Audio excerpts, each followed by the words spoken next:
हदीस मुबारक आज सल्लल्लाहु अलैहि वसल्लम को जब कोई मामला परेशान करता, आप फरमाते या हय्युमु बिरहमतिक अस्तगीसु, ए जिंदा और कायम रहने वाले, मैं तेरी रहमत के ज़रिए ही मदद तलब करता हूँ।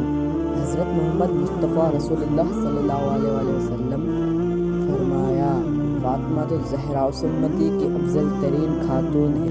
हर वो शख्स बेवफा है जो नमाज नहीं पढ़ता, हर वो शख्स बेवफा है जो नमाज नहीं पढ़ता, जो खुदा का नहीं वो तुम्हारा कैसे हो सकता है। अल्लाह सल्लल्लाहु अलैहि वसल्लम ने फरमाया, किसी भी मुसलमान को मर्ज़ वगैरह की अज़ीत पहुँचे तो अल्लाह ताला उसके गुनाह उस तरह कर देता है जैसे दरख्त अपने पत्ते गिरा देता है।